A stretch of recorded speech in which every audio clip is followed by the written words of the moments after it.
प्रिय छात्रों, नमस्कार। आज हम आपके लिए जो प्रॉब्लम सॉल्व कर दिखला रहे हैं वह प्रॉब्लम प्रतियोगी परीक्षाओं के दृष्टिकोण से उपयोगी है।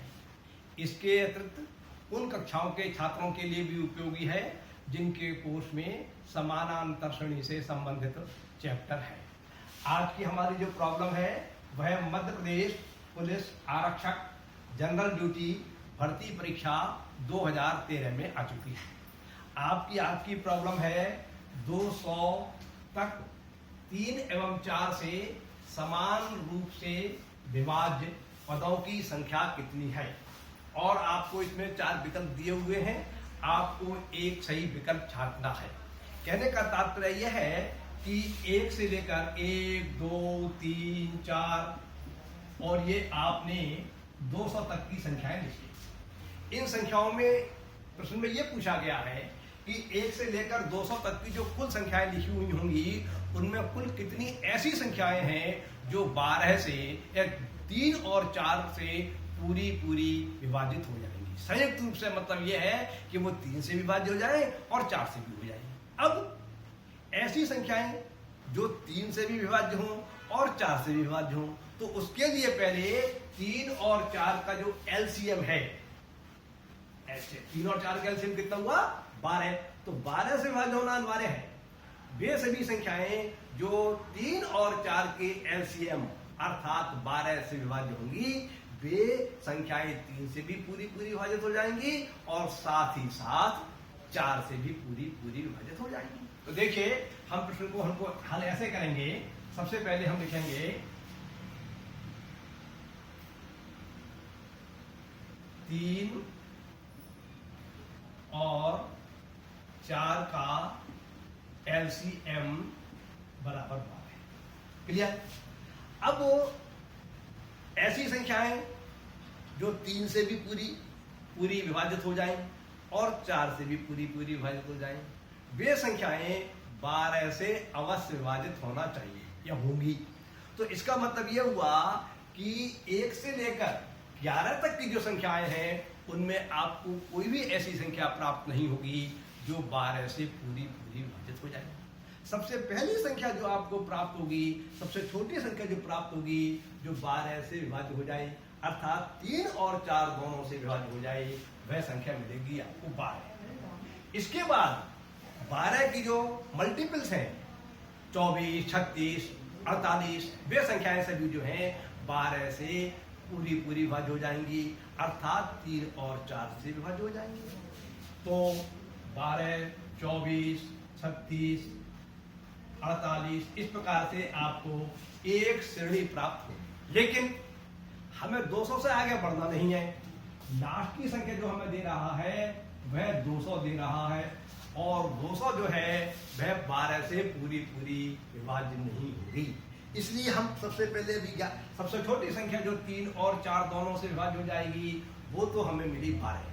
अब हम सबसे बड़ी से बड़ी संख्या ऐसी ज्ञात करेंगे जो 3 और 4 दोनों से पूरी विभाज्य हो जाए अर्थात 12 से विभाज्य हो जाए। इसके लिए क्या करेंगे? हम पहले 200 को 12 से भाग करेंगे। तो भाग करेंगे तो 12 एकम 12, एक बार गया और ये 8 शेष बचा और 0 और 12 अट्ठे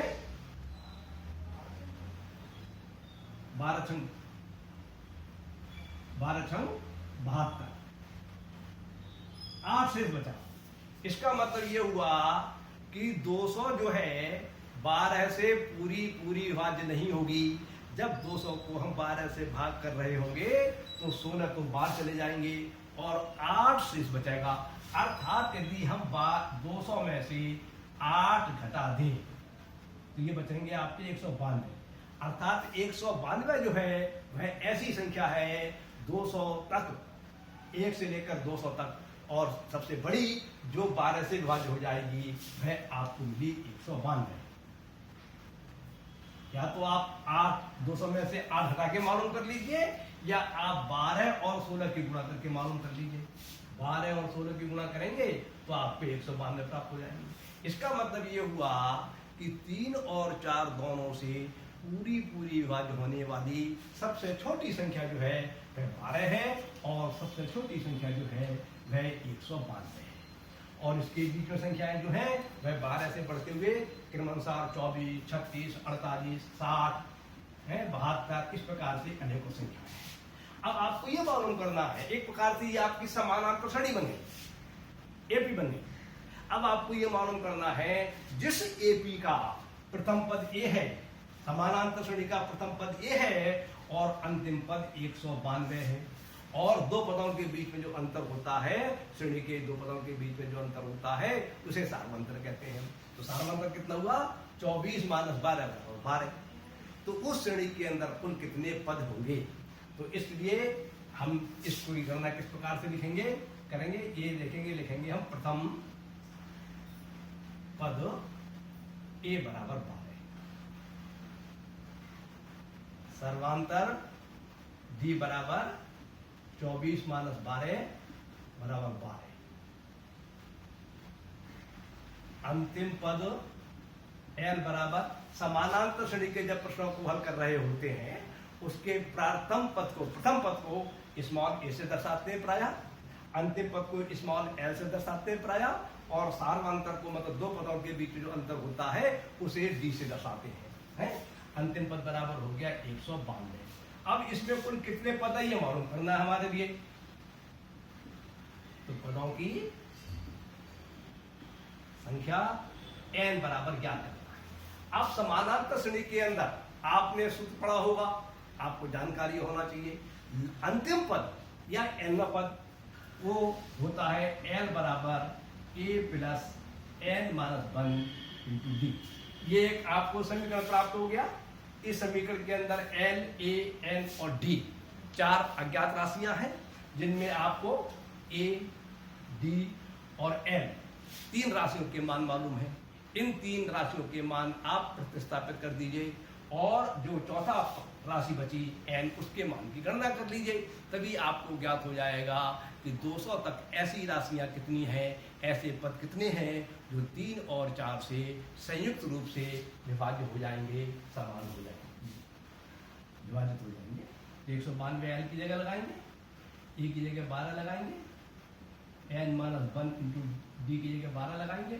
192 ये जो है इसको RHS से LHS में ले जाइए आप। 192 - 12 बराबर n - 1/12 और ये आ जाएगा आपका 180 बराबर n - 12, वो n - 1 × 12 और n - 1 बराबर हो जाएगा 180/12 और 180 को जब 12 से भाग देंगे तो आपके करते प्राप्त होंगे 15। तो n - 1 बराबर 15, तो n बराबर हो गया 15 + 1, n बराबर हो गया 16। अर्थात 12 से लेकर और 192 तक जो आपके पदों की श्रेणी बनी, जो 12 से विभाज्य हो जाएंगे वो कुल 16 पद हुए और आपके 16 दे रहा है सी विकल्प में। तो आप लिख दीजिए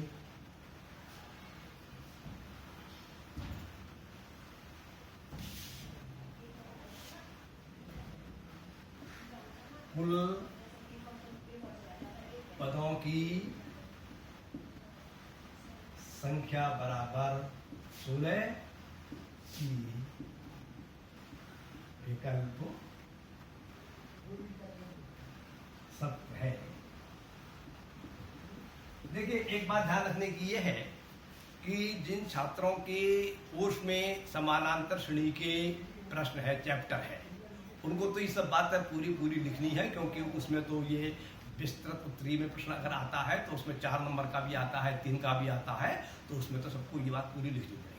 और जो प्रतियोगी परीक्षाओं का प्रश्न पत्र कर रहे हैं, प्रतियोगी परीक्षाओं का प्रश्न पत्र कर रहे हैं या उसकी परीक्षा दे रहे हैं, उन छात्रों को ये सब कुछ लिखने की आवश्यकता नहीं है।